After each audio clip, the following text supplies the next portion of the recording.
So, you're interested in starting slime, right? Well, right before you begin your journey, let me be your guide. My name is Elio, by the way, so let's go ahead and get right into the video.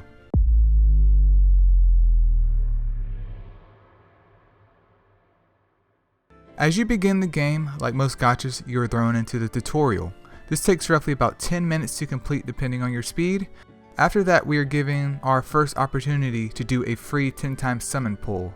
But unlike many other gacha games out there, Slime does a great job of getting right to the point. You can simply roll for whatever units that you desire, reboot the game, delete game data, and then immediately roll again. So with the unit tier list for this new game ever evolving, I just went with the safety bet for now, which is Chancellor Rimuru. This probably took me about 20 minutes total. Feel free to pull for someone else, but across the board, Chancellor Rimuru appears to be the best pick. With the reroll process out of the way though, we are finally in the world of Slime. This game is focused on player versus environment and not player versus player, so don't feel pressured to force progress over enjoyment. Let me, however, break down the main menu for you. At the top of the screen, we have the Great Sage icon, which, like the anime, can be helpful with information. Next is our citizen number, which we will go into a little bit later, followed by our stamina, gold, and magic crystals.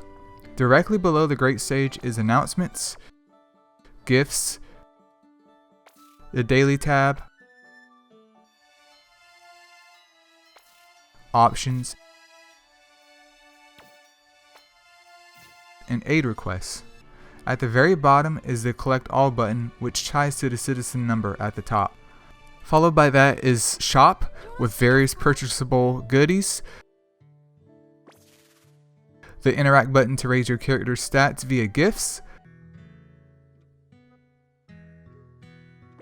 the forge button for equipment,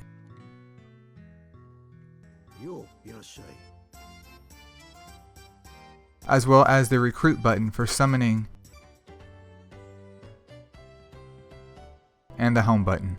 In the home button, you have a chance to interact with important characters from the story who you can raise your bond level with to increase their stats and receive rewards from them. On the bottom right is the companion button, which leads us all to the characters that we have pulled.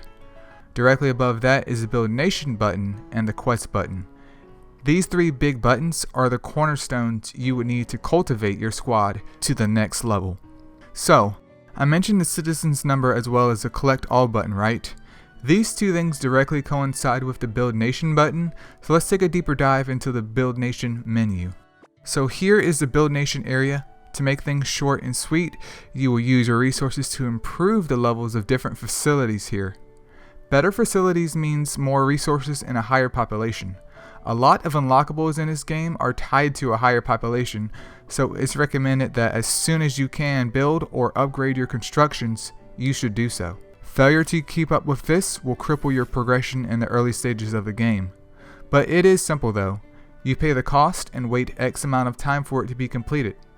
I personally make sure I never leave the game before checking on this, so the next time I come back to it, everything is maxed. There is a catch though. You also need to progress in the quest menu to further unlock facilities to build your nation. Hopefully things are starting to make sense here. You ping pong back and forth in terms of progression with quest and build nation to power up your companions. Here in the quest tab is story, training, event, and requests. Requests tie directly to character bonds, which can be increased in the interact menu on the main interface or in the home menu. The event tab is where future events will take place, and the training tab is where the good stuff comes from. The level up quests as described provide you with magicals to level up your characters more quickly. The gold coin quest is as described, and it's followed by the ability release quest. These are very important in furthering the stats of your characters, so you will be here a lot. Once again though, there is a catch. To get to the next level for ability release, one must also have X number of citizens. Also, there are the Predator daily battle quests. You are only allotted 2 a day, but these items allow you to upgrade your companion's skills. Lastly, there is a story tab which, as described, gives you the slime experience we all enjoy. There are 3 different difficulties here, and pay attention to the info tab on each stage. By clicking this, you can find out what drops come from where and the recommended element for clearing out that stage.